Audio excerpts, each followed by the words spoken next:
muted. All right, we're back. All right, sorry about that. I'm gonna double check, make sure the audio is working. If not, then I literally don't know what else to do. I'm sorry.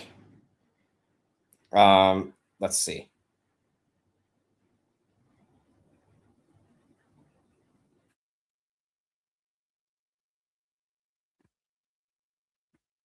Let's see here. One moment. Okay, this is the wrong one. What the heck? Oh, this is it.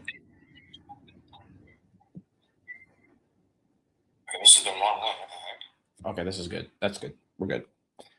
Okay. Oh, okay, and then walk away. Okay, thank you, walking. All right, we're good. All right, give me one moment because I have to get the video back ready again. Let's see. All right, and I'm gonna go to like the no.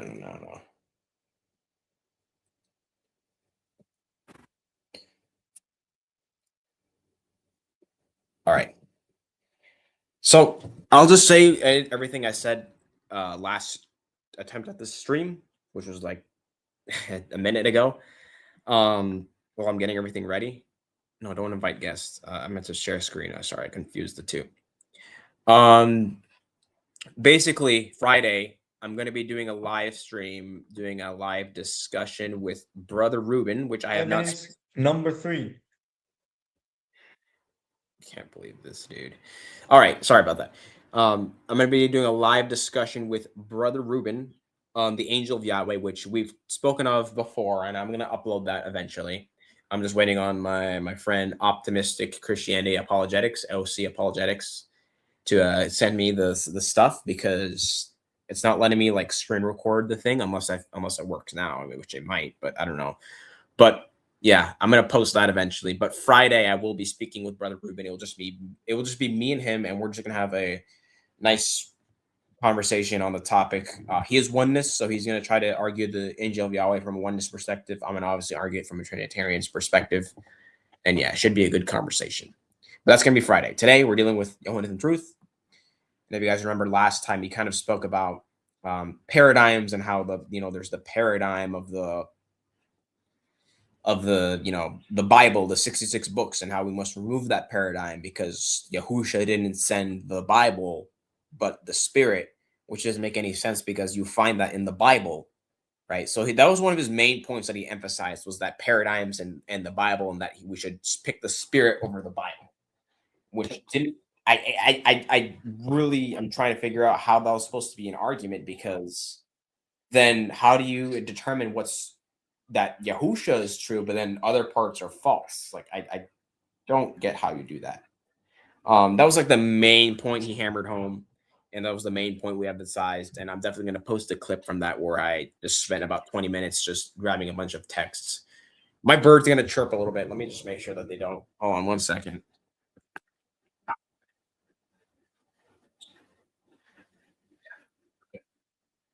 All right. Yeah, they're going to be like that. I might have to get up every now and then just to make sure that they're quiet. I know that they chirp when they're, when they chirp like that when they're happy and satisfied, but I don't need that right now. They don't even like me. My own birds don't even like me. So anyways, okay. Why is this so, okay, there we go. All right. Evidence number 3. Paul teaches that it's okay to eat meat sacrificed unto idols, which Yahusha rebuked in Revelation chapter 2, in which James, Yaqub, the brother of Messiah, commanded the new converts to abstain from as a requirement to enter the assembly. Okay, so this is essentially the argument he's making, and Muslims use it today. It's called the Pauline dilemma. And it's not really a new argument. Like this has been pointed out before and explained, but we'll get to that. So the argument is essentially either Paul is a true apostle and Christianity is false because he contradicts, the Jerusalem Council. So that would contradict James and contradicts Jesus. Or B, Paul is a false apostle for contradicting them, and Christianity is still false. That's essentially the dilemma. It doesn't necessarily need to be presented as a dilemma. But with all this, Christians making dilemmas and then Muslims doing the same, I'm really not surprised. So I'm not going to nitpick about it because this is something Christians and Muslims have been doing for a while now, just making new dilemmas. And it's kind of corny sometimes, but I'm just gonna let it go. That's a topic for another time. But anyways, let's get to the main point.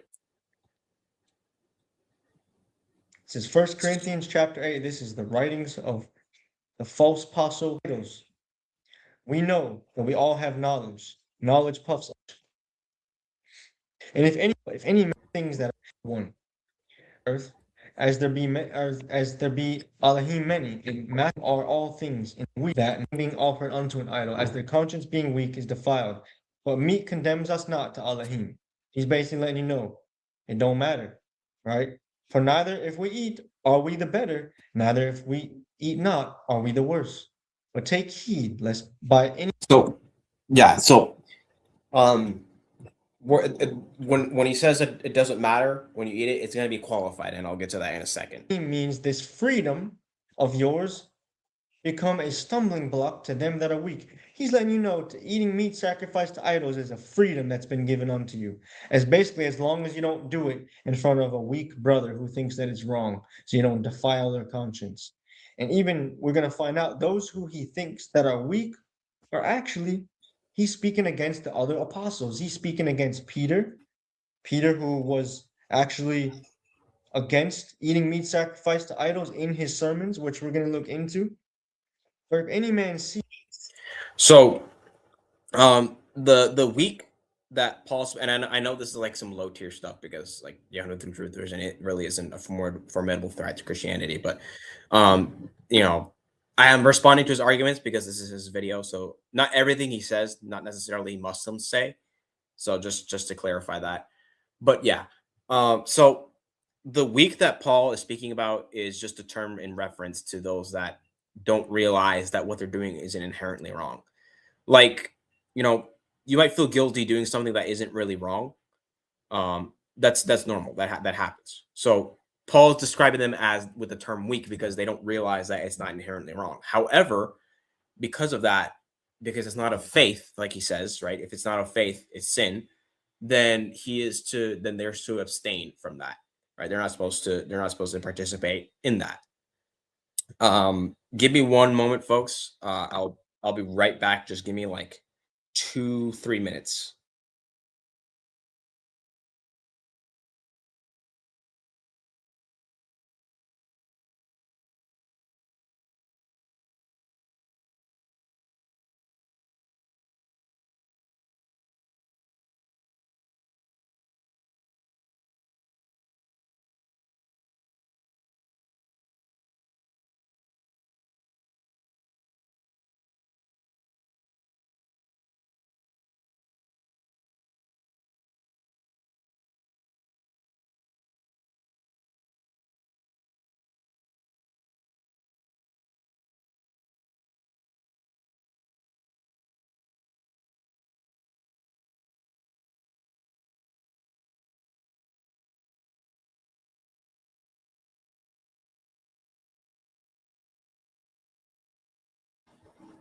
All right, I'm back. All right, so the point about the week. Yeah, so let's keep going. Okay, that's the wrong thing. That which if any man see thee which has knowledge sit at meat in the idol's temple, shall not the conscience of him which is weak be emboldened or defiled to eat those things which are offered to idols? And through thy knowledge shall the weak brother perish, for whom Messiah died. Right? You see, the Pharisees, they had all these traditions, right? Like certain ways of washing. He's basically going to say that this is Paul's tradition. That's not really saying much there. We're going to address that. Meat sacrifice. Here's Yahusha in Revelation 2 rebuking this. All right. He's actually rebuking this very thing. Unto the messenger of the assembly of Ephesus. Right. And guess what? Paul was actually attending one of the churches in Ephesus. That's why he wrote to the Ephesians. These things say, if he that holdeth the 7 stars in his right hand, who walketh in the midst of the 7 golden candlesticks, the 7 menorahs, that should say, I know thy works, and thy labor, and thy patience, and how thou canst not bear them which are evil. And thou hast tried them which say they are apostles and are not, and hast found them liars. Who could he be talking about? It's not going to be in reference to Paul because it's a general, it's going to be a general reference to just false apostles in general. So even if you're going to say that Paul's a false apostle, this is obviously not going to be just a specific reference to Paul. That's a bad interpretation because the word is plural. So if it's plural, it can't be singular, singular reference to Paul. He's basically the taste of the past that he messages unto these assemblies. Actually, and I'll hear what he says to Thyatira, and unto the messenger of the assembly in Thyatira, right? These things saith the son of Elohim, that's Yahushua HaMashiach, who hath his eyes like a flame of fire, and his feet are likened unto fine brass. I know thy works, and charity, and service, and belief, and patience, and thy works, and the last to be more than the first. Notwithstanding, I have a few things against thee, because thou sufferest that woman Yatzabal, Jezebel, which calleth herself a prophetess, to teach and to seduce my servants to commit fornication, and to eat things sacrificed unto idols. And I gave her space to repent of her fornication, and she repented not. So this chapter is a warning because he keeps telling them, repent, do the first works. Repent, do the first works. What are the first works? The Torah, the true Torah. And eating meat sacrificed to idols, eating any food sacrificed to idols is an abomination. It is an actual crime against Yahweh, against the laws of life. And he says it a second time here. Even where Satan's seat is, thou holdest fast my name, and thou hast not denied my belief. Even but I have a few things against you, because thou hast there them that hold the doctrine of Balaam,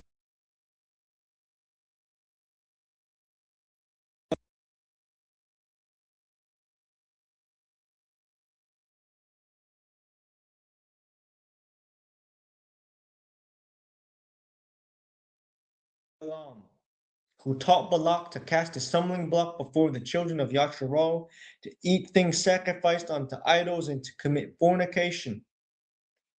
Look at that. He's saying what? So thou hast them that hold the doctrine of the Nicolaitans, which I hate, which thing I hate. Repent, or else I will come unto thee quickly, and will fight against them with the sword of my mouth.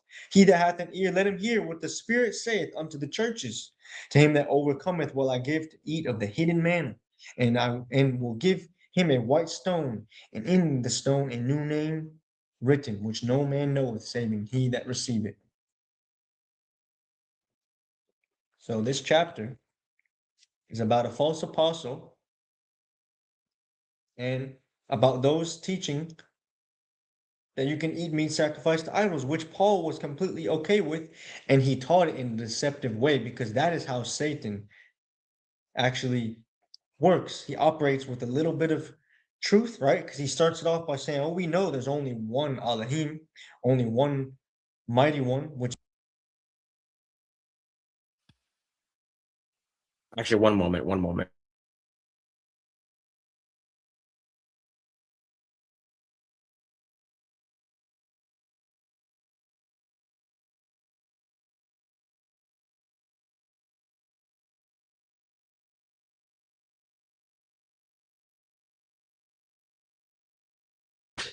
All right, folks. I'm sorry if I'm getting up and going back and forth. It's just like I'm upstairs now because if I go downstairs, my audio is gonna just it's just gonna like completely break and it's gonna sound choppy.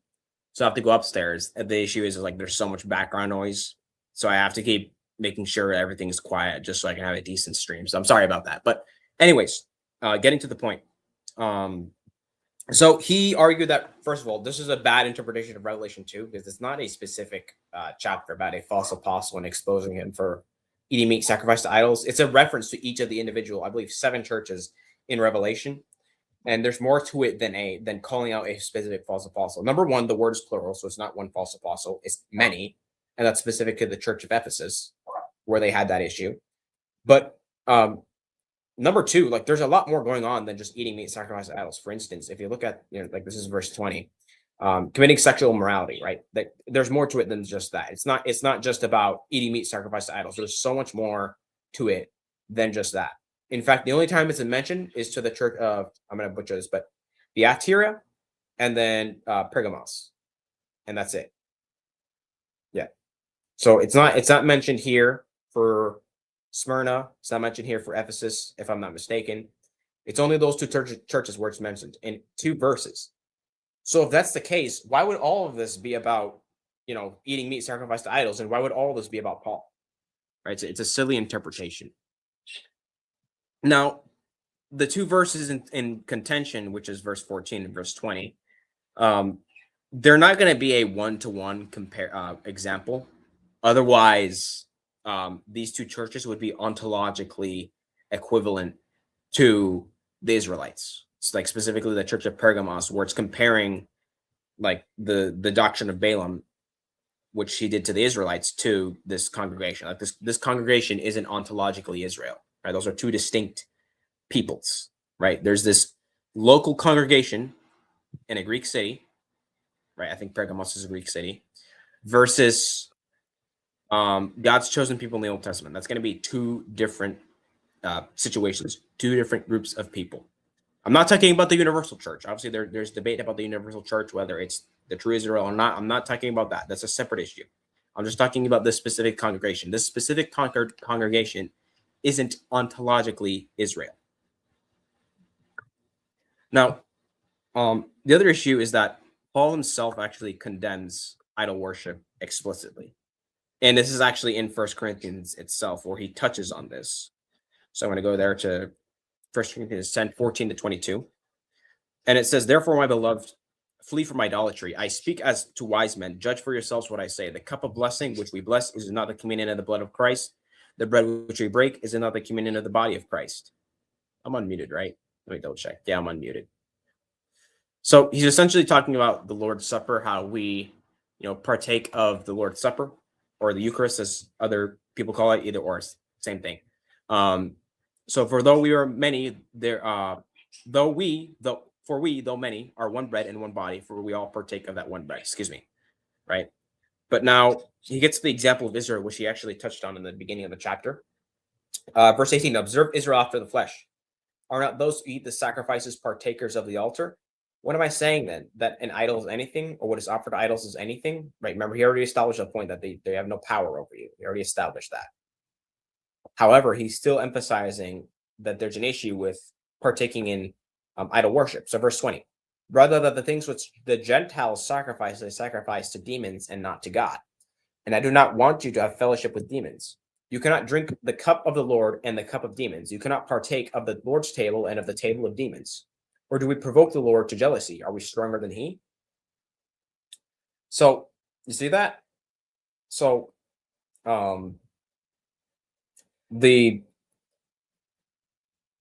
you can't partake of the Lord's Supper and then partake in idol worship. Now, specifically, there's going to be 2 different situations here. So I'm going to give you situation A and situation B. So consider situation A, right? You go to some store or maybe a local, some local food market or meat market, whatever, right? Buy some nice choice cut, bring it home, cook it, and then you have a nice protein meal for dinner, right? Of whatever meat you get, whether it's a steak or whatever kind of meat it is. But you have no idea that it was actually sacrificed to a demon, an idol, right? So in that case, can you say that you're worshiping an idol? You're at home, you cooked food, and you're having dinner. There's no idols around you. There might not even be a picture on the wall, right? So can you really call that idol worship? If you have no idea what that this was even supposed to be sacrificed to idols in the first place, that's not idol worship, right? But let's take it to a different example. This is situation B, right? You're in a pagan temple. You are watching them sacrifice the meat to the idol. right? And then you eat the meat while at that pagan temple. Now that is idol worship because you are actively participating in the worship of the idol through eating the meat. But that's not the same situation as eating at home, right? Dinner. Those are two different situations. So that's sort of what Paul gets at in First Corinthians, and that has to do a lot with how the Jewish believers and Gentile believers, I can't forget which is which. I believe the Jews had an issue with eating the meat, whereas the Gentiles didn't. It could be the other way around. I could be wrong, but one of the two. And because of that, they were, some of them were like, "Hey, I don't want to eat this. This is not right." Whereas others are like, "Dude, it's food," and there was contentions about that. So Paul's resolving that issue by explaining it and giving the nuance and how, hey, so the idol has no power over you, right? If you want to eat meat, sacrifice to idols, like if you just buy it in the market or something, which he touches on in this chapter, I believe, like buying food, go for it. But don't participate in pagan worship, right? Those are two different things. Now, I'm going to open up Benson's commentary, and it actually has an interesting point. I don't know if I would take the interpretation of Benson particularly here per se, but I think it's an interesting point to raise, and it's an alternative explanation. If I can just get this to load. Okay, there we go. So Benson's commentary here, when it speaks of to eat things sacrificed to idols, which in so idolatrous a city as Pergamos, remember Pergamos is going to be there's going to be pagans there. I believe actually Pergamos has a temple to Zeus, right? So, which in so idolatrous a city as Pergamos was in the highest degree hurtful to Christianity. So imagine you're in a city that has, pagan worship, and you decide that, hey, you know what? I'm gonna buy, the meat from the market and eat it, right? Or go to a restaurant and eat the meat, knowing that it's sacrificed to idols. Even though you're not given violated your conscience, that could be hurtful to Christianity, because if people know you're a Christian and doing that, it's gonna seem like Christianity is pagan worship. So to give like an analogy, wearing blue isn't inherently wrong. But if you wear like this flashy blue suit to a funeral, people are gonna raise eyebrows because the funeral is supposed to be, sad, and it's supposed to be, it's not supposed to be like a place where you're just being flashy, right? This is a serious and melancholic time. I mean, I wasn't like completely unaware of this. I've seen Rabbi Tovia Singer in on Libiano's stream. So like I'm aware that they sometimes work together, even though they really are in reality in contention with each other. But yeah, I'm not completely unaware of this. I'm aware that different groups that are against Christianity tend to work together. Even people that pretend to be Christians like to work together with non-Christians to attack the true faith. So yeah, I'm not unaware of this. I already know this is a thing. And yes, I'm aware that they use atheist tactics. Like they love their atheist scholars that don't agree with Islam. So, anyways, back to the stream. So that is Benson's interpretation there, where it's like it would create issues to Christianity because of eating the meat. Like it portrays Christianity in a bad light. And that actually gets to my next point, is that the whole point of the chapter in Revelation 2, or the section there, the verse, is that it's compromising, right? So in the context of Israel, in when Balaam was teaching Balak to put that stumbling block before them, and you can actually see like the chapter heading is even called the compromising church. Like they're compromising truth by eating the meat sacrificed to idols in direct participation in idol worship, right? They're not just eating at home enjoying a meal. Like they're participating in idol worship because it connects it to committing sexual immorality, right? That this is all pagan worship, right? So you can commit sexual immorality without being a pagan and engaging in pagan worship. But you also can't. Like those are two different situations.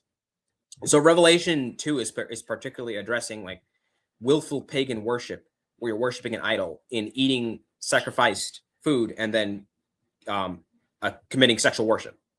That's what's going on here. So it's a specific context, and it was specific to Israel in that they were breaking the law, obviously. Now, the church of Pergamos wasn't necessarily just eating, the meat, but the issue was that they were compromising the truth in what they were doing. They weren't just enjoying a meal; they were participating in idol worship, or even the case that Benson mentions, like they could just be doing something that's harmful to Christianity. But either way, they're in some way compromising the truth. That's what Revelation is touching on, that they're compromising the truth in what they're doing. Not that any case in which you eat idol worship is wrong, but that if you're engaging in pagan worship or eating it in a context where it can harm the reputation of Christianity, that's sinful, that's compromising the truth. Think of when when it says in the Old Testament that they may not what's it called, blaspheme in the name of the Lord, and it's being it's predicated to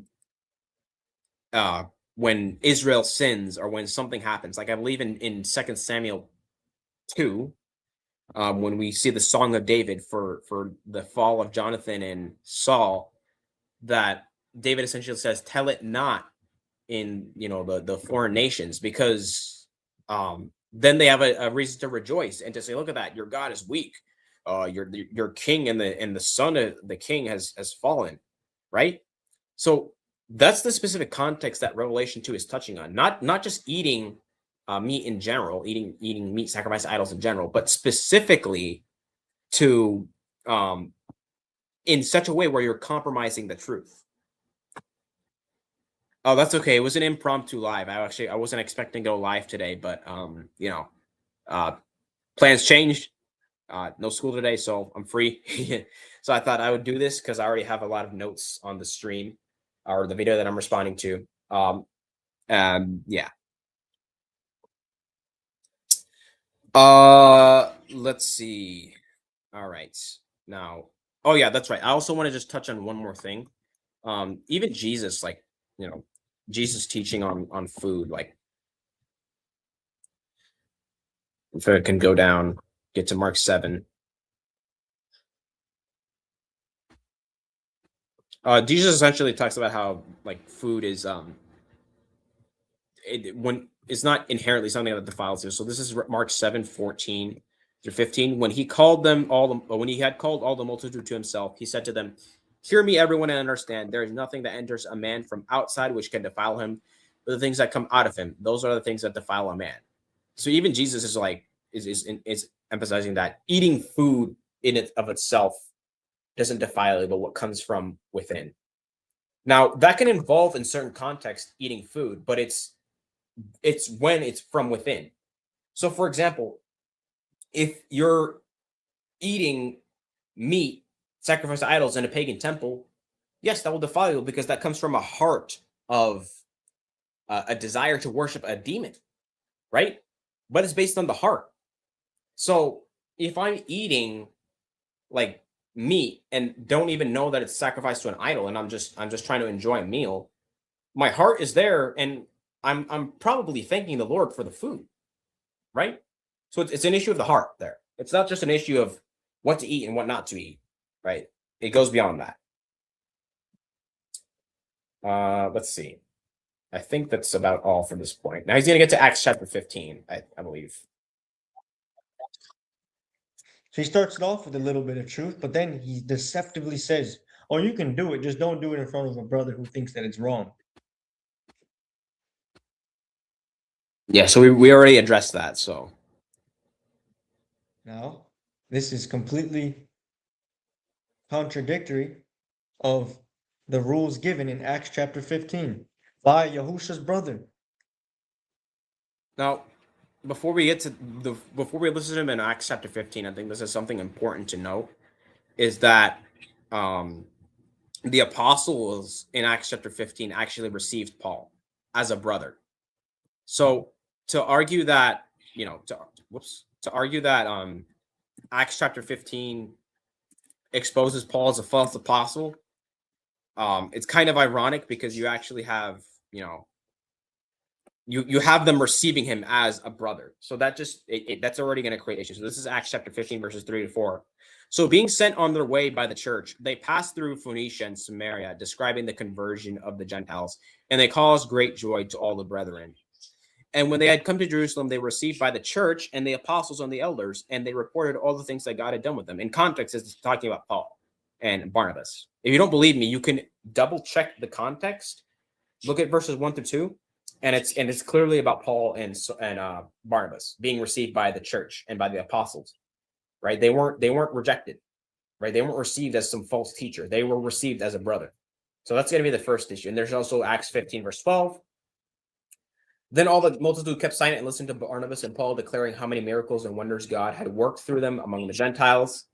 Right? You see them listening about how they spread the truth to the Gentiles, which you can see in Acts chapter 13 also, where they do that. And Acts chapter 15, verse 22. Then it pleased the apostles and elders with the whole church to send the chosen men of their company to Antioch with Paul and Barnabas, namely Judas, who was also named Barsabbas, and Silas, leading men among the brethren.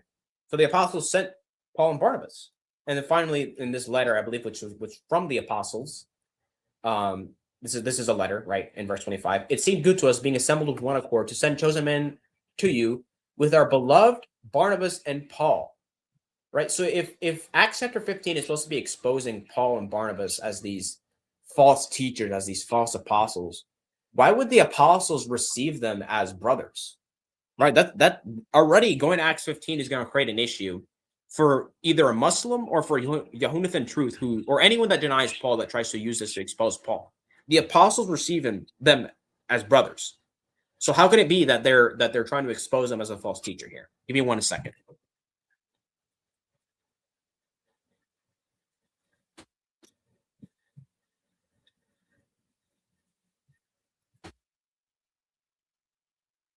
All right. Sorry about that. My birds keep chirping. I'm going to uncover the cage after, but I covered the cage so they can go to sleep or something. But I'll uncover the cage after because they need the sunlight. So don't worry. I will just leave it like that for a little bit and then I'll uncover the cage. For those of you that have birds, make sure you don't leave the cage covered 24/7. Birds need light. They need light. And if you can, take them out for a little bit. My birds are too scared to come out, but if you can, let them out of the cage for a little bit to stretch their wings. Yeah. Okay. Now another thing is that if Paul was a known false apostle to the to the church, right, and to the apostles, why would they even have a council in the first place? Why wouldn't they immediately identify Paul and say, look, this man is a heretic, don't believe anything he says? Even if they thought Paul was right on this issue, they wouldn't have called a whole council and let Paul speak there and act like he's within the church. If they would have known that he was a false apostle, they wouldn't have held the council, at least in the way they did. Yeah, let them have a bird nap. They're gonna have a bird nap. So that's another issue, is that even just having the council in the first place shows how they viewed Paul. They did not view him as this false apostle that that corrupted the church and changed the teachings of the apostles. They viewed him as a brother. And finally, if you go to and by the way, just so you know, this is verses 1 through 2 that proves this is about Paul in verses 3 to 4 when they receive him. But anyways, I'm going to go down to verse 10 to 11 because Peter actually argues exactly like Paul. Look at this. This is Peter speaking. Now, therefore, why do you test God by putting a yoke on the neck of the disciples, which neither our fathers nor we were able to bear? What are they talking about? Right? If you look at the context, look at verse 1. Unless you are circumcised according to the custom of Moses, you cannot be saved. Right? They're talking about the law and specifically circumcision. So in verse 10, now, therefore, why do you test God by putting a yoke? Right? A yoke is like this thing that kind of, let me look up a yoke. I'm going to show you. All right, images. There we go. So you see, like, this is a yoke, right? It's like kind of like tracks you, and it's used on oxen or cows, you know, for them to work. So almost like a burden, right? On the neck of the disciples, which neither our fathers nor we were able to bear. We can't bear it. And he's not just talking about the circumcision, because that's just one thing. If that were all it was, that doesn't really qualify as a yoke. But if he's talking about the whole of the law, that really is getting to Peter's point, is that putting this yoke, this burden of the law on them, our fathers, which are the first, the Jews beforehand, the Israelites before them, nor we, which is them there, were able to bear. Right? Exactly like how Paul argues in Romans chapter 1-3, how no one is good. Every man is evil and cannot perfectly keep the law. I did not mean to highlight that. But anyways, see if I can fix this. Hold on. Yo. What the heck? Yo, what? What? Okay, that's weird. Get out. Okay, verse 11. But we believe that through the grace of our Lord Jesus Christ, we shall be saved in the same manner as they. Right? Now, I believe later, Yahunathan is going to argue that when Paul says that in Ephesians 2:8-9, that we're saved by grace through faith, that's innovation and that we're to endure to the end. Right? But Peter doesn't even recognize that. And we'll get to that either in this stream or maybe in the next stream. But Peter does not recognize that. He also believes that by the grace of our Lord Jesus Christ, we will be saved. Just like the Gentiles who are not saved by the works of the law, but by grace through faith. Right? It's Peter's saying the same exact thing as Paul. I might skip a little bit of the video here because I know he spends like a good duration of it reading, but I'm going to see if I can find him, getting to the main point, my next point. Now, who would know brother lived with him and ate with him? Yahusha's brother. Now, who would know brother? Who would know better? Yahusha's brother that walked with him and lived with him and ate with him, or Paul, who never met the Messiah? Paul, who never walked. We refuted this already because in Acts chapter 9, it describes him meeting the Messiah.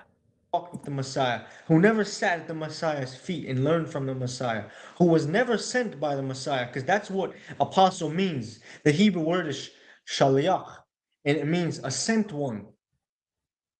Yahusha is the one who sent them.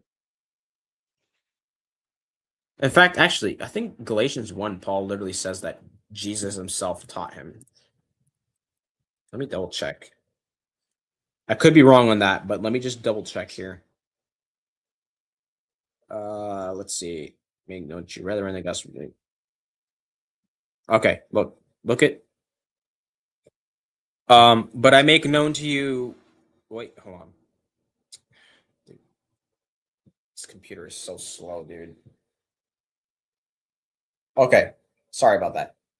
But I make known to you, brethren, that the gospel which was preached to me is not according to man. For I neither received it from man, nor was I taught it, but it came through the revelation of Jesus Christ.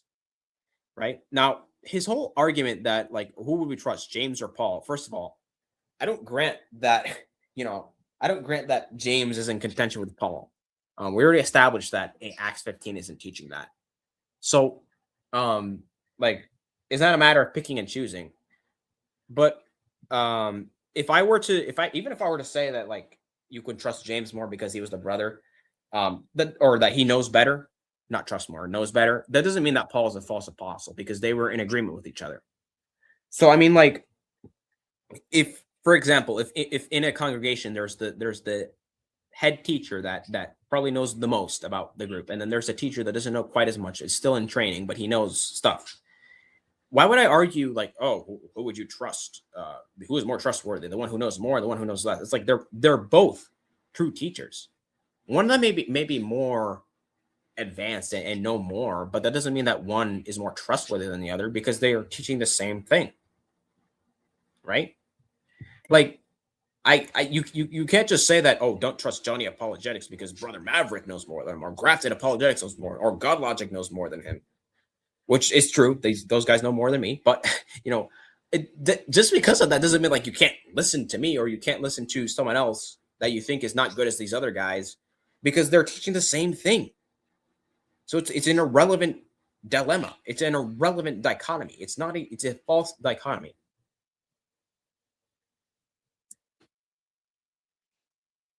Acts chapter 15, James's Yaqub's judgment. In the name. He's ranting about the doctrine of an ineffable name, which I've refuted before, but I'll definitely do more videos just to explain what it is. So,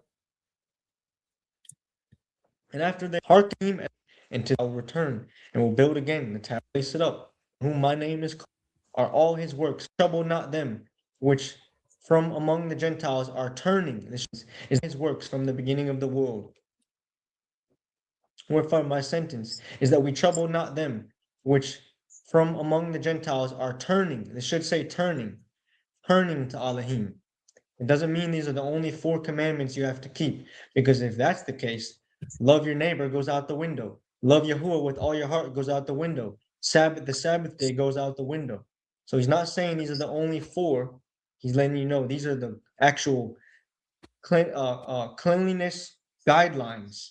These are the actual purification guidelines for a new convert to even enter the assembly and be able to sit down and hear the word.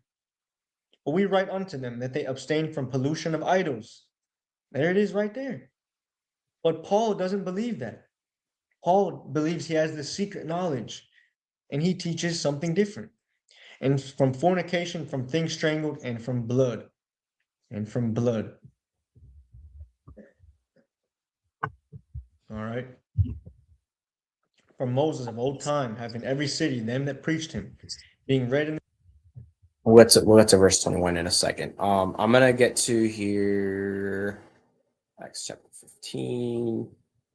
Oh shoot! You know what? I left something downstairs that I needed for this. I might have to go down and grab it. I'm sorry about that.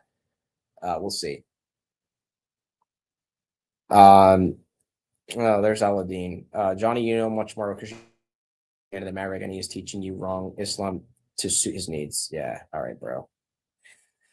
All right, bro. Whatever. What was my next point? Okay, this computer is extremely slow.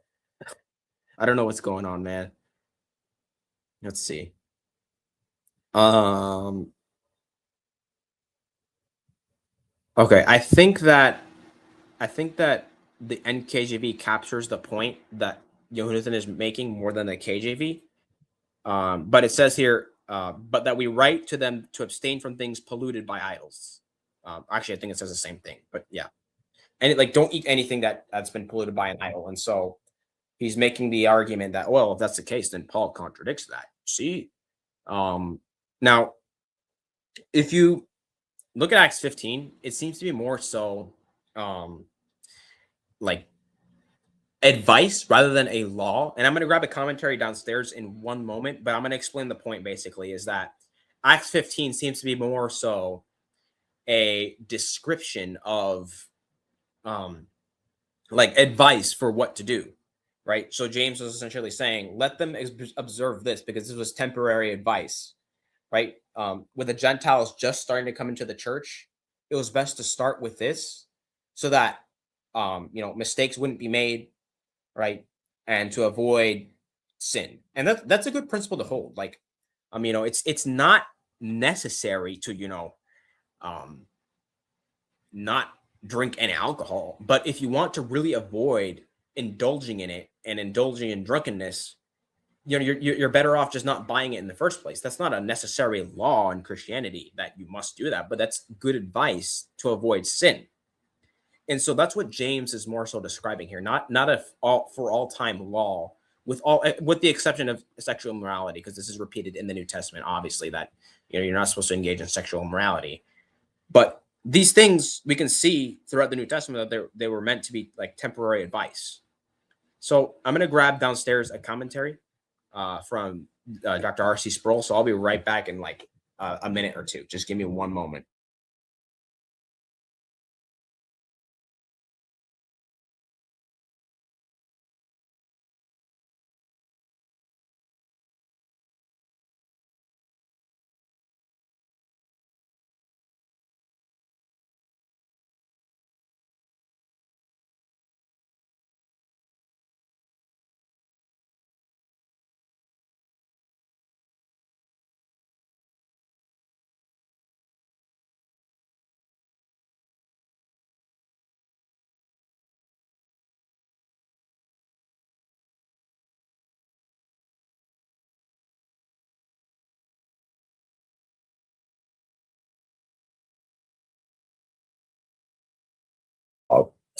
Okay, we're back. All right, so I got here.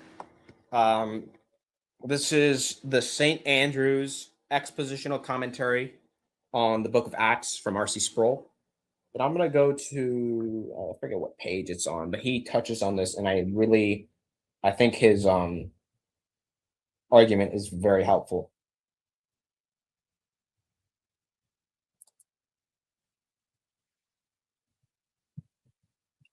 Okay, so I'm gonna read just a few excerpts from this, but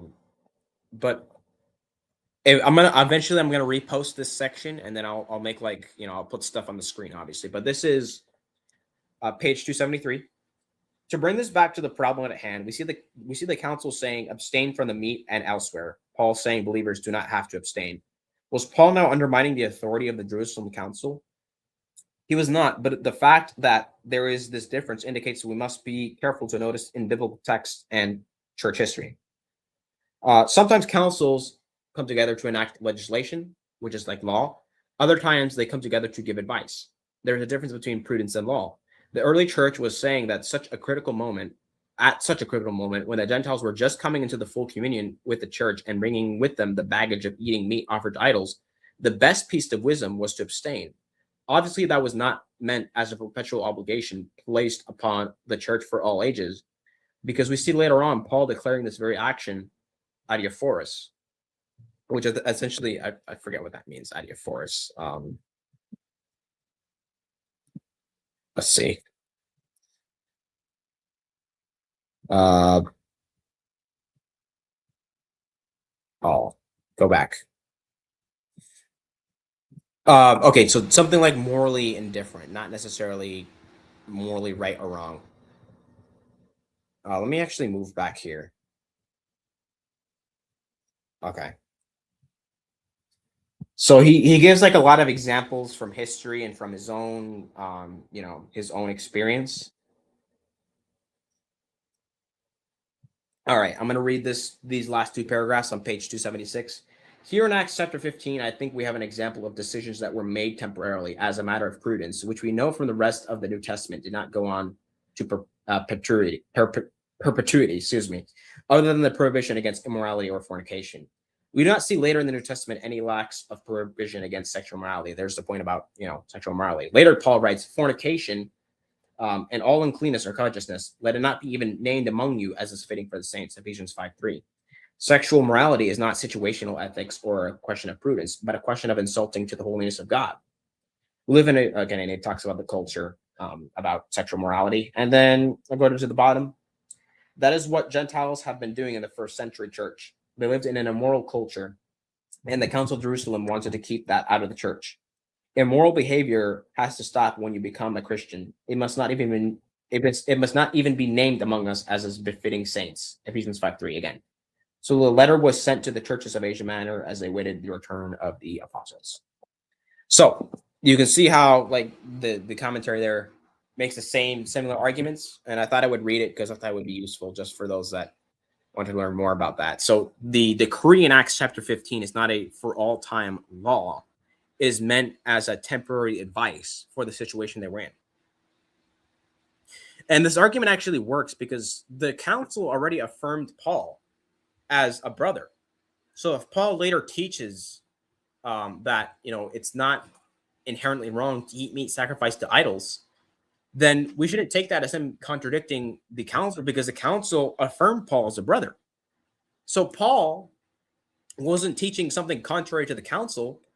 He was merely teaching after the fact that the Gentiles have come to the church, have learned that they were to not necessarily abstain, but if it violated their conscience, to avoid it. What's going on at the Antisocial Social Light podcast? What's going on, man? God bless. So yeah,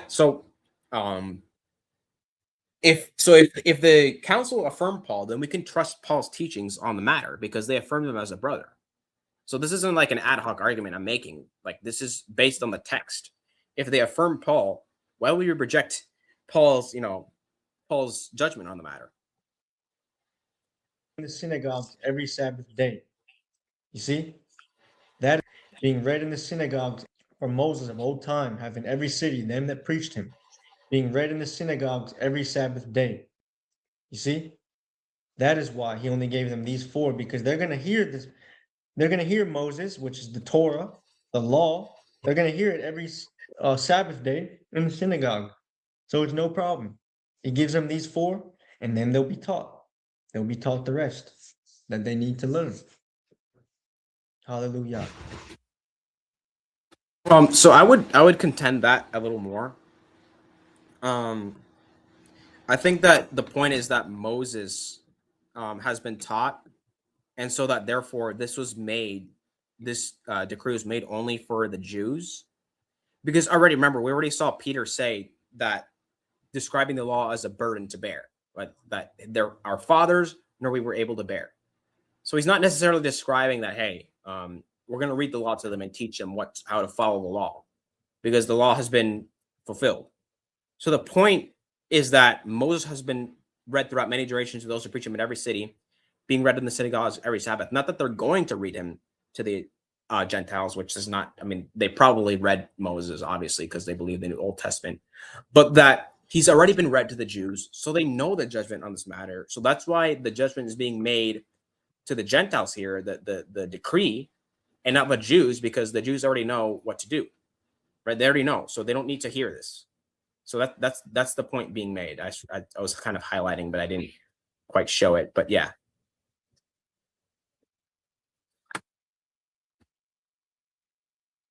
Slave, are you planning a debate with Johnny and Halal Christian, or did I misunderstand? No, he was joking. He was joking about me and him debating Halal Christian and Metaphysics Mike.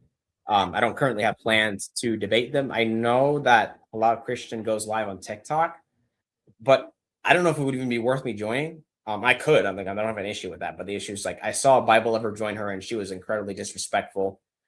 Displayed all the opposite fruits of a true teacher, and was like, yeah, just incredibly disrespectful, and wouldn't let his points come across. So, I mean, I could obviously, I could talk to Halal Christian. I don't have an issue with that. I really don't find her arguments that convincing most of the time. But the issue is just like, is it even worth going? And Metaphysics Mike, I guess he's a little bit more sustainable, but he tends to just be also really obnoxious a lot of times and arrogant. So I don't know. It depends. I already saw my friend Roy completely obliterate him on whether the Trinity is logical. Mike essentially conceded and changed the definition of logical. So yeah, I mean, yeah, we'll see. Is Halal Christian a Christian or Muslim? I believe she is claims to be a Christian, but if she's Unitarian, she's not Christian. But like, I don't think she's Muslim. I think the term halal in her name is just like kind of a joke. But yeah, so she's a Unitarian. I don't want to call her a Christian, or refuse to call her a Christian, but she is a Unitarian. So yeah, we'll see. Maybe one day I'll talk to Halal Christian. It all depends. You know, it all depends. Match the energy. I mean, yeah, like I would just have to be careful the way I do it, because like I don't want to portray the same fruits as her. God forbid I do that, but yeah, like sometimes you have to match the energy to a certain extent. But yeah, we'll see. Maybe one day I'll talk to Mike or Halal Christian. I know I really want to improve more on my knowledge of the metaphysics of the Trinity, but yeah, I could actually, I'm going to review Elijah Johnson versus Metaphysics Mike. I believe that's what won the poll. But yeah, we'll see. What's going on in WhatsApp? Actually, before I do that, let's do I have any more things to say here? Oh, wait, let me pull up Ellicott's commentary. I'm sorry. I almost forgot. I gotta yeah. Sorry about that.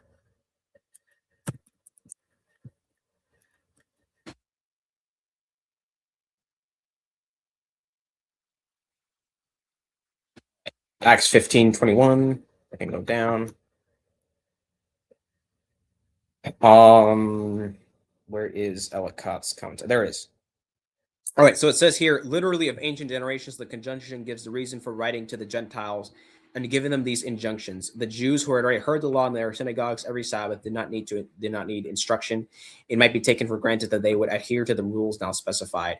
So in Acts 15:23, encyclical letter is addressed exclusively to the brethren of the Gentiles. So that's essentially the same, the same argument I was making. Yeah.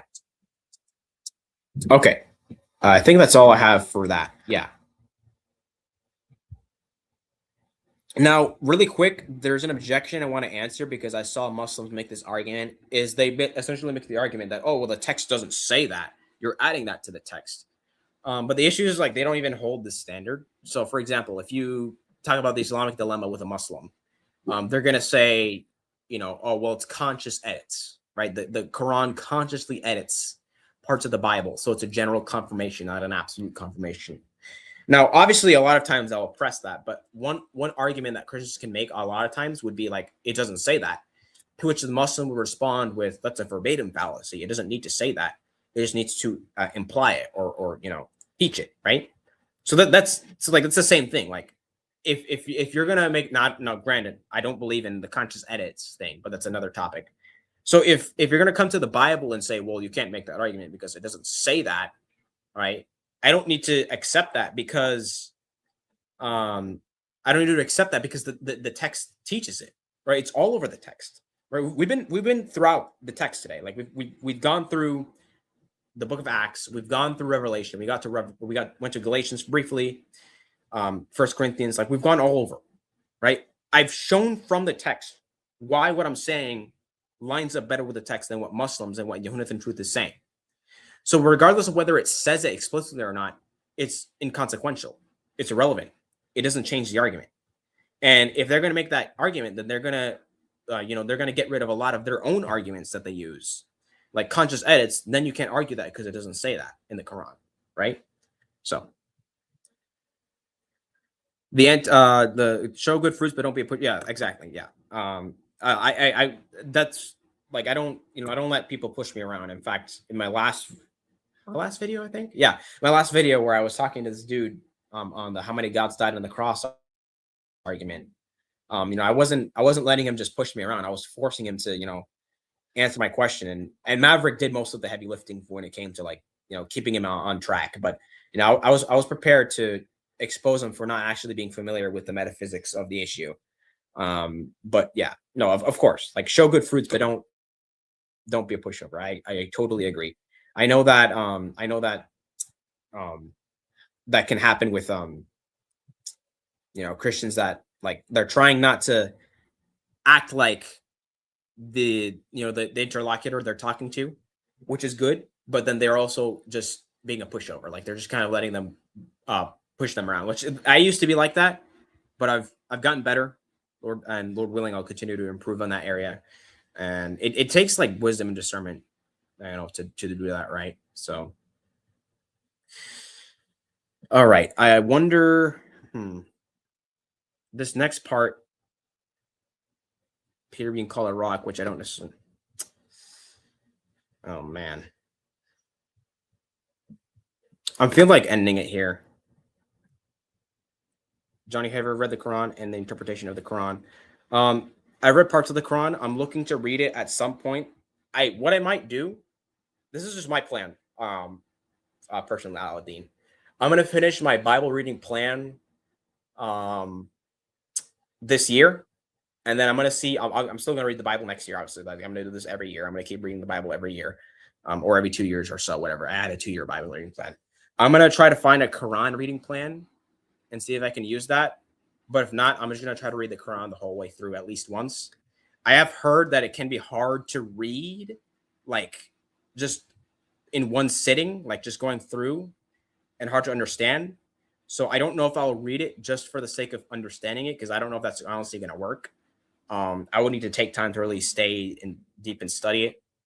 But yeah, I do plan to give a full reading of the Quran at some point, but I really don't think like it might not help me, or it may, right? I just heard a lot of people said like they couldn't finish it after 2 chapters because it was so confusing, but we'll see.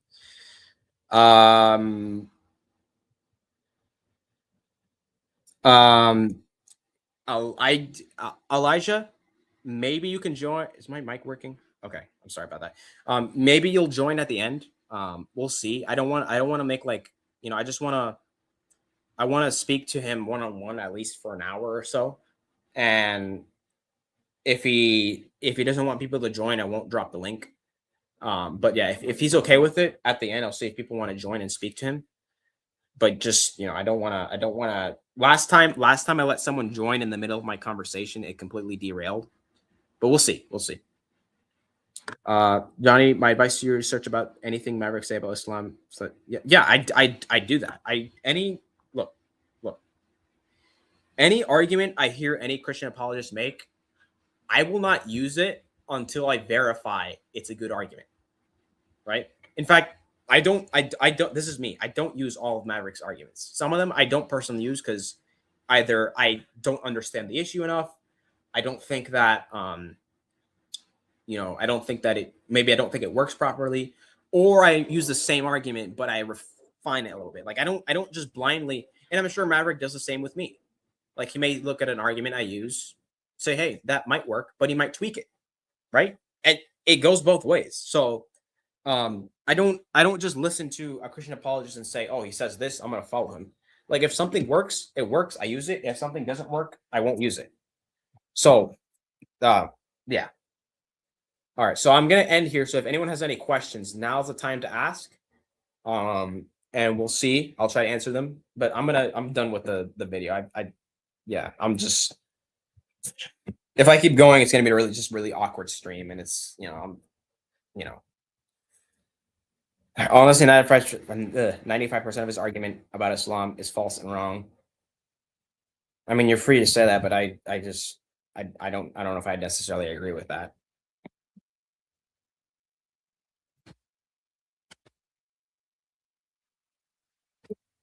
In fact, I know it's like 2:30 a.m. for you, but oh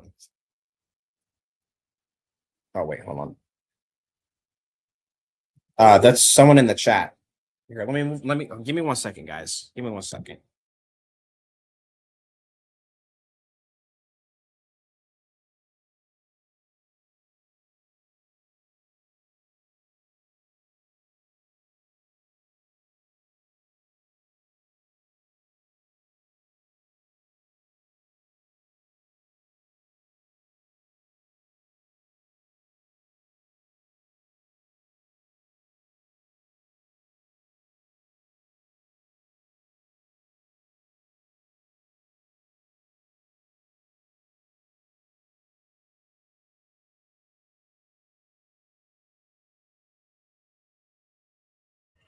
Okay, sorry guys, I'm back. There was so much like background noise that I couldn't focus. But as I was saying, yeah, that's just someone in the chat. It's this person. But yeah, Aladina, if I could, if you want to join right now, but it will probably be a short conversation. You don't have to, but here I'll just drop the link really quick. Yo, I can't win, bro. All right. Anyway, so yeah, any questions or comments, just mention them now. I have the link if anyone wants to join really quick, but yeah, I'm gonna be ending here soon, so I'll give it like 2 minutes. I mean, in the last let me see. Last thing that we touched on as far as comments go, there was one about, let me share the screen so people see what I'm talking about.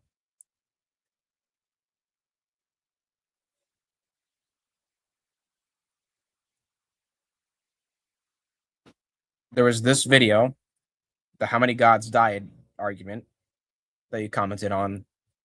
And then you also did this one talking about, what did we talk about there?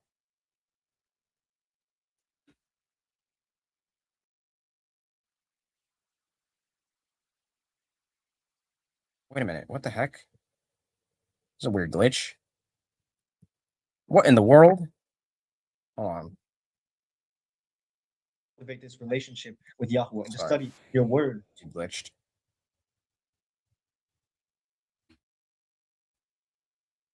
Yeah, it showed the comments in the other video for whatever reason. I don't know why.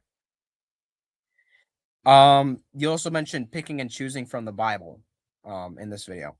So I mean, we can talk about any two of those points if you want. Yeah, I told you to join Christian Apologetics Network on Saturday so we can set it up, and you didn't. So I mean, I can try to set something up.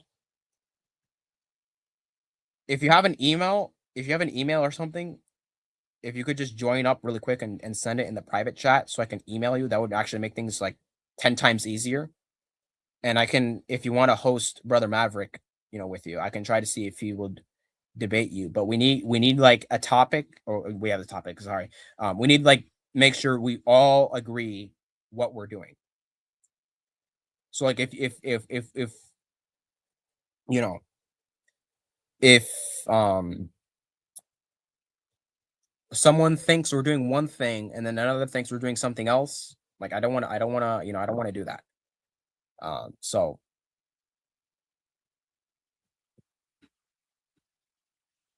ouch.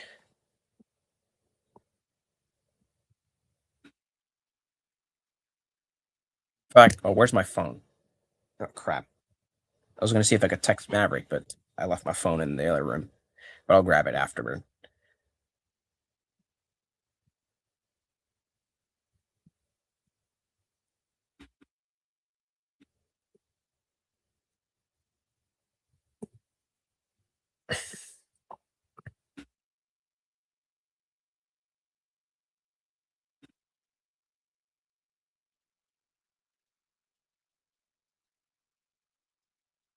What I could do, I think in about like 2 or 3 weeks, I'll be significantly more available for stuff than I am now. I'm still available for stuff, but I'm still have to deal with like school and stuff. But after like June 5th, I should be more available. So at that, what did I just press?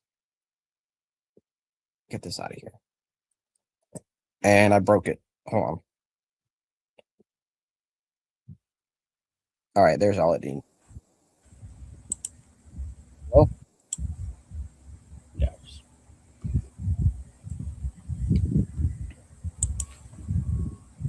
hello, Aladdin.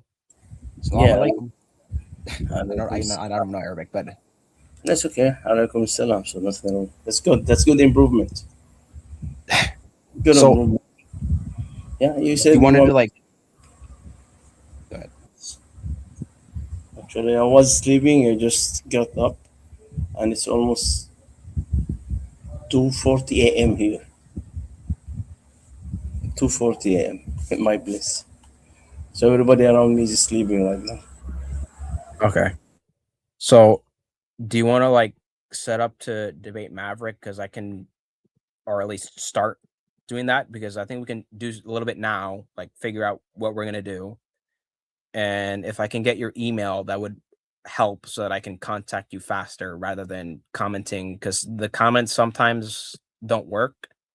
Like I'll send something and then you won't see it, and then you'll think that I stopped replying, but I didn't. But it's just because YouTube doesn't always work properly. So I don't know if you have an email or anything I can contact you with. Ah, there we go. Okay. You have it, Let everybody. me. Actually, that's why I joined you. And by the way, I just in your last video, I posted a comment. I told you that watch my last discussion with Coley and Maverick in the channel of the guy named Coley. Have you seen it? It's around 25 minutes, 20 minutes. I haven't seen it yet, but I'm aware that you joined them. I don't know why. I really don't know why Maverick always get mad. He jump all over me, then he starts insulting me. Stop, stop, stop, shut up, shut up, shut up. Mute him, remove him. I don't know why. So I ended up by being kicked out of the panel. I don't know why. I have no idea why. I was having a very nice, actually fruitful discussion with Kolei. That was my second time, I think, to meet Kolei or to join his channel. So we're having a very nice discussion. I think it's about chapter 3 of the Holy Quran, verse 3. Yeah. So I don't know He joined and he started attacking. So therefore, I told you just watch it if you have time. That's why I told you, please, for your own good, if you want to learn something, whatever you hear from anyone, just go look it up, search for it, Okay. and make sure. That's really, I'm just giving you an advice out of my Yeah. experience. And I My I do that. I do that. Like I don't use all of Maverick's arguments. He doesn't use all of my arguments. I don't I'll know. try to watch that video after. I haven't seen it yet. I'm just aware that it happened. See, I have nothing against Maverick personally. I never attack him in person, like what he's doing always. I hate you, I don't like you, etc. He's saying that to me. I don't mind. It doesn't matter to me. But believe me, 90 or 95% of the information that he threw out about Islam, if you go and search for yourself from an Islamic sources, you will realize by yourself 100% that he is lying and he's not saying the truth. Just whatever he gave, try by yourself. Go to Islamic sources and look it up. You will realize by yourself, believe me, you will realize that he is not saying the truth. Grafted is a very good man. I know he's a respected man and he has much knowledge about the Bible, and I respect his knowledge about the Bible. I respect Grafted once it comes to Christian knowledge. He's well educated. You are improving yourself in Christianity. I've noticed that you're doing good as well. So, my advice for you, please, just for your own good, you're still young. Whatever you hear, go and investigate it for yourself. Do your homework. Do your homework. Even if you hear something from me about Islam, I don't believe it, go and look it up for yourself. Do your homework and make sure what I'm telling you is correct or false. So that's my advice for you. absolutely. We could also do actually give me 1 second. Artura Moggs. I'm sorry, these names can be hard for me. Back in like 2023, I almost fell for this John Truth guy. Yeah, yeah. I came across him and immediately learned more about what the movement was. So yeah, Aladdin. I'll try to see if we can set something up with you and Maverick. And I know we were supposed to do the Islamic dilemma at some point. So maybe give me like a few weeks, because I don't know if like just based on what my schedule is looking like, I don't know if we'll be able to do it. But in like 2 or 3 weeks, I think I'll be more available. Um, Especially if I need to wake up early, then I can, we'll figure it out. But I'll try to send you an email as soon as I have more um information. It's Art Yo from. Oh, okay, okay, all right. What's going on, man? I'll try to send you an email. Like if Maverick says, "Hey, I wanna do this in this day," or when he's available, and we can try to set it up. It just depends on what he says. Actually, that was not my suggestion. In one of his videos, usually I put comments there. He replied and he was angry as well and he insulted me. Get the hell out of my comment, dude. I don't want to hear. You run away. He mentioned our discussion and I even sent you a comment. Did you read that? I explained that to you in your under your video, last video. So therefore he thought that I ran away from the discussion about the divinity of Jesus Christ. I didn't want any cross examination. So I told him, how about doing it again? Let's do it again. Have no problem. But this time should be longer. And I suggested that you be the moderator. So that's the reason I've told you, let us do it again. Because he is the one who opened the topic with me, not me. Okay, I said, let's do a discussion or a debate. I don't mind. And in regard of what you call Johnny, in regard of what you call the Islamic dilemma, there is nothing called an Islamic dilemma. It's only in your heads, guys. That was invented by you, guys. Nothing called an Islamic dilemma. Please, all those verses that they quote from the Holy Quran, all those verses, my advice for you, read them one by one and read Islamic commentary for all those verses. What they have done, they throw all those Islamic commentary under the bus and they reject everything Islamic commentary says it. They rejected all Islamic sources. You understand? And they gave their own understanding for the Quranic verses, the Quranic text, just to suit their needs. That's what's happening there. So you do your homework by yourself before you talk to me. Get all those verses that they quote and try to study them from an Islamic sources.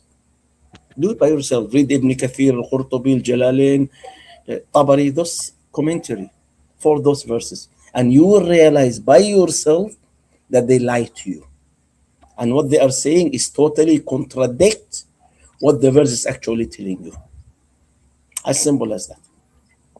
Okay. And I mean, and if I discuss it with you or with anybody else, that's always what I do. I always go to Islamic sources. So I read what they are saying. That's it. They will tell you, no, no, no, no, I don't care about the Islamic commentary. No, no, no, no, no, no. This is came after 2100 years after. No, no, no, we don't care. We only read the text. Okay? Then when you read the text and you go to the context of the text, they will tell you, no, no, no, no, you are lying, Toaster. Where you are telling them the truth, they will say that you are lying. Even if you read the context itself. For example, they tell you that Allah said that nobody changed the words of Allah. So that includes the Bible. That's what they say. It was mentioned in the Quran 4 times. Nobody can change the words of Allah. Nobody can alter the word of Allah. And all those 4 verses, if you read the context, Allah was talking about the Quran. Allah was not talking about the Bible or the Torah and Injil. But they want to impose on you, no, no, no, that's include the Bible. The context does not say Bible. The context says Quran. Okay. So this is an example I'm giving you. Just an example. Okay. Okay. What was I gonna say? Oh my goodness. So yeah, we'll figure that out. Maybe this Saturday, maybe we can do something with Maverick. I have to just double check with him because he's busy. But I'll try to see if we can set something up with you and him, and then maybe in the future, you and me on the Islamic dilemma. I'm gonna let him know the details. I actually have some ideas of how I can set it up, so that's gonna work out, and I'll get back to you through email. In fact, let me, just in case, can I like copy this? Just make sure that you can change the time because he comes live usually at around 3 a.m. my time, and that time I'm already sleeping. And I told you Yeah. that in class. I cannot come at 3 a.m. You see, I just joined you. I just got up. I had to do something. So therefore, I noticed that you're alive. So I joined you. Usually, I'm sleeping at that time. It's almost 3 a.m. in my Yeah. place. So you have to adjust the time. Go back around 3-4 hours before the time. Number two, you see, I'm talking with you with respect, with love. We don't mock each other. No, no. He should stop doing that. I mean, bringing this kitchen spoon, playing with me, kitchen spoon. I cooked you, I baked you. Then shut up, stop talking or lying, get lost. Don't do that. I don't. I'm not. I'm not. I'm an old school. I don't like this. Style. So he should show respect, like I'm respecting all of you. Okay. That's all I want, nothing else. Yeah, we'll see what happens. So so I'm gonna let you go now. I'm gonna end the stream. Sure. I'll Have to go. I'll try to set it up. No promises, like I can't promise that it's No, no, gonna brother, work that's out. okay. It's okay. Don't worry, don't worry, don't worry. It's okay. If you can do it, thank you. If you cannot, I appreciate you trying. So no problem about that. Okay. Have a nice dream. Good night, everybody. God bless. All right, God bless. All right, yeah, Art, yeah, yeah, John Truth is insane. You could check out my previous stream and then like this stream, which I only got to do like one argument today, but actually I'll just send you the video and you can just see for yourself. I'll link it in the chat really quick. I probably should link it in the description too. I don't know why I didn't do that, but one moment.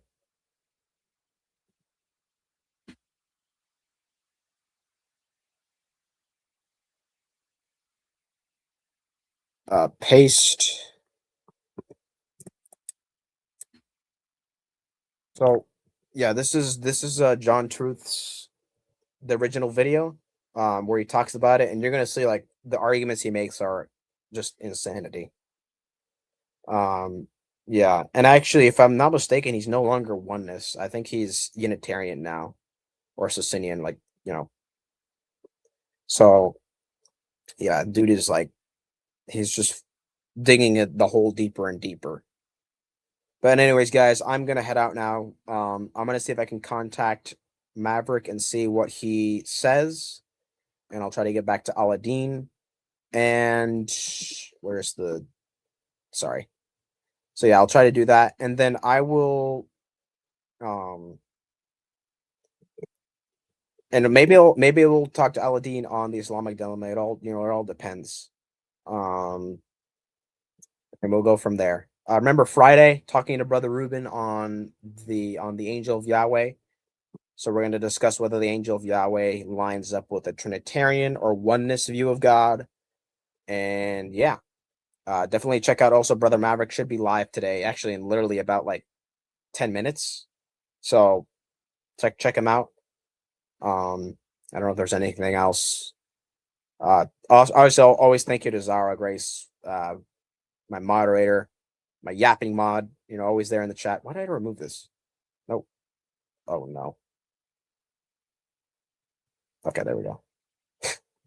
I almost ruined it. Yeah, thank you to Zara Grace for my yapping mod. And actually, my next video will feature a song that she made for me to use in my videos, or 2 songs actually. So, huge thank you to her. And with that being said, I'm gonna head out now. We got some stuff to get done, but I thought I would take the time to do a short live stream. We'll continue John Truth or Yahunathan Truth next time. I only got through 1 argument today, I know, but it's fine. We'll get more done hopefully next time, and maybe we'll even finish. Actually, let me. Oh yeah, no, we're probably not going to finish actually if we do the next time, but we'll see. Until next time, God bless you all and goodbye. Oh wait, I almost pressed the wrong thing.